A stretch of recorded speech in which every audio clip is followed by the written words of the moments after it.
Hey, welcome back to the channel again. I'm Joel. This is my book, You Have a Kind Face. A couple more stories tonight.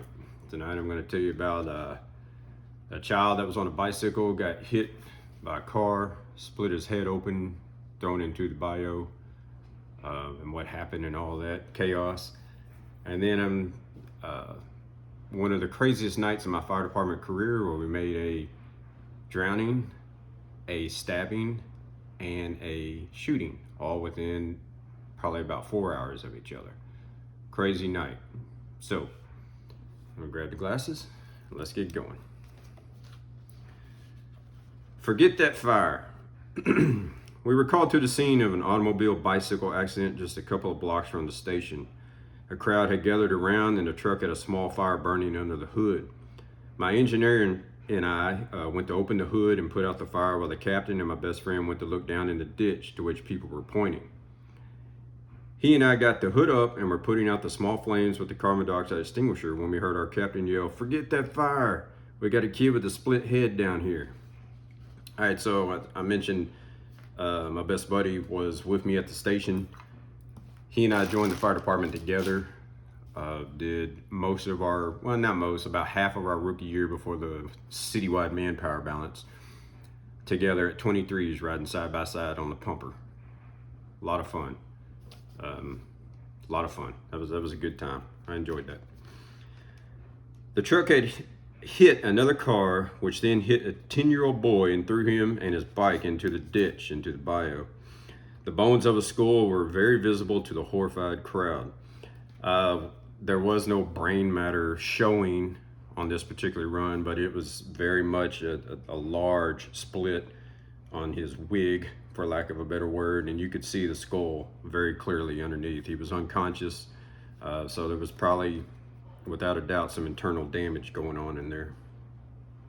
We immediately assisted with placing the kid on a backboard, spinal mobilization, put a C-collar on, and bandaging up the wound as best we could while the ambulance pulled up and the stretcher was wheeled over to us. This is what's called a load and go situation. You don't stay on the scene and play, no stay and play. Get the patient in the back of the box and get to the hospital or the ER as fast as you can. It's the best thing you can do for the patients. Load and go. Having the mother of the child on the scene wailing and screaming did not help. Yeah, that's pretty common. I've noticed cultural differences in how different ethnicities react to terrible sights and news. Some are grief-stricken and silent. Some will fall to the ground and literally flop around like a fish. I've seen it. I'm not casting, negative comments on anybody. It's just I have noticed in my fire department career that certain cultures and the way they were brought up handle bad news differently. Just an observation. I'm not making a judgment call on any of it. So save the hateful comments. All right. And some will scream at the top of their lungs as if it were a contest to see who can show the most grief. I'm not judging here. I'm just telling the reader what I observed over the years. That's what I wrote in the book. This call did not end there. I used a tool called a Halligan bar to prop up the hood of the truck. In all the excitement, I forgot the bar when we left the scene. It was still on the truck after we put the fire out and then went down to get the kid, right? This was discovered later and it looked like I was going to have to pay for a new Halligan bar out of my own paycheck. But my buddy saw the tow truck from the scene earlier parked at a gas station. We pulled over, and when the tow truck driver saw the 4 firemen coming to talk to him, he gave up the Halligan bar without a fuss. Yeah, he knew who that belonged to. As for me, lessons learned. Don't forget tools and don't expect tow truck drivers to be honest. Most of them are. Most of them are just guys out there trying to make a living like everyone else. But this guy was not honest. He knew exactly who that Halligan bar belonged to and didn't bother to try to return it. All right. The next story, how much can happen in a night? This is a crazy night, 23s. I was on the ambulance one night at 23s, and both engine 23 and ambulance 23 got called to an automobile that was witnessed driving off the road and into the bayou. We raced down Lawndale to the scene. Bystanders were gathered around a set of tire tracks leading directly down the grassy bank and into the water.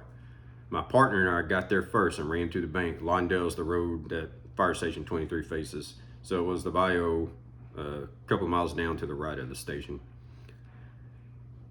My partner, I got there first and I ran down to the bank. I covered that.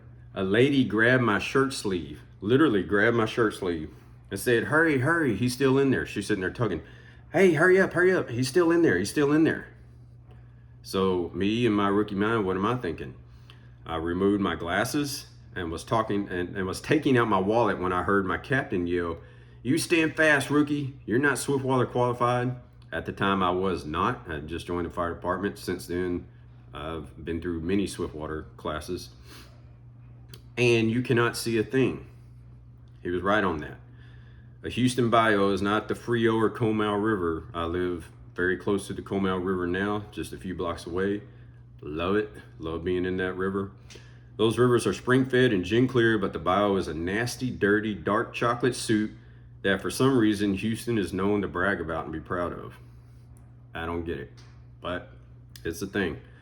My captain was right. I could not even tell if the car was still in the same spot at which it had entered the water. Who knows what other debris was under that water waiting to trap me. Sitting here now, drinking coffee and writing this, I laugh at my rookie thoughts back then, but I don't apologize for them. It's my instinct to want to try to do something, but sometimes nothing can be done. Yeah, I don't apologize for wanting to jump in and try to go save the dude, even though it was the right call on my captain's behalf to say that to me. As we learned later on in the story I'm going to read, the car was indeed not where it entered into the bayou, and the slow but still somewhat powerful current had moved it down. The captain called the rescue truck and upon surveying the situation eventually called the HPD dive team. This was now a recovery, not a rescue. We waited longer than I expected for HPD to find the car, and indeed it took a while because the slow but steady current had pushed the car about 30 yards downstream from the point of entry. I wouldn't have been able to tell that in that chocolate water. The news choppers and vans arrived on scene, and the family of the man, upon seeing the news coverage and hearing the vehicle description, showed up as well. The report was that the driver had been drinking all day. They waited for an hour or so it took for HPD to state they had found the vehicle and were going to dive to retrieve the body. There were probably around 8 to 10 family members on the bank when the HPD diver emerged with the body and started bringing it to the shore. As soon as the body broke the surface of the water, the family let loose with screams and wails as they cried and fell to the ground. So much so that I had to go grab one of the little ones a family member was holding so she would not drop the child. It was a sad sight to see such grief. I still remember it clear as day. She was right underneath the bridge, the Lawndale Bridge over the bayou, and I had to go up and grab the baby because she was falling down to the ground and hold the baby. I remember that. We stayed on scene for a while. The engine went back in service before we did. We left the scene about 1 a.m. About 30 minutes after we went back in service, we and the engine caught a run with Medic 29 to a club at which there had been a stabbing. My fellow rookie, who happened to also be my best friend from high school, and the one who actually taught me into applying to the fire department, was on the engine and later related the story to me of the victim. A very beautiful girl was at the club, and whether this is true or not, it was reported that she was going around the club asking guys for drinks, and then not talking to them after they bought them the drink. One guy became very upset and approached the girl from behind, reached around to her front with a small blade, and stuck her just below the breastbone. Not a deep puncture, but just enough to hit the vena cava and cause her to start bleeding out internally. The medic unit got there, grabbed my buddy off the pumper to help on the ride to the hospital, loaded the girl, and took off for Ben Taub Hospital. She was later pronounced dead in the shock room at Ben Taub. The story was she was, soliciting drinks and then just like ignoring the guys who bought these drinks for her. And supposedly, from what I remember, she was on the payphone. This was the day before cell phones. And she was on the payphone in the corner, and the guy just came around from behind her and went right there, right in the inferior vena cava. Just enough to cut it and to make her start bleeding out internally. So that's 2 fatalities so far in one night. The ambulance went back in service and returned to the station with the pumper. I decided to wait for the medic unit to bring my buddy back from the hospital. About an hour later, Medic 29 showed up and dropped him off at the station. While talking to the paramedics on 29s about the last call, a car swerved into the station's driveway and the guy jumped out and yelled that his friend had been shot by a shotgun. The victim was in the passenger seat, leaning over and bleeding from the torn flesh all down his right side. Yeah, he got blasted, got a side blast. We removed him from the vehicle and loaded him into the medic unit, and they took off for Bentall one more time. They had just got back from bringing the girl who died from being stabbed. They had been in service after the stabbing victim for less than 5 minutes. I remember thinking that this was one night at one station in this large city. I wondered how much more could be going on and happening in one night. So yeah, crazy. So we went to the drowning, chaotic kind of crazy scene right there on its own. Then we went to the stabbing, another 2 fatalities. I never heard whether the guy with the shotgun blast lived or died, but it didn't look good when we grabbed him out of the car and threw him in the back of Medic 29 and they took off. But anyway, there's a couple more stories. I'm gonna keep posting these videos. Hopefully you'll go to Amazon or any bookstore and check it out. You have a kind face. I'm Joel, and these are my stories.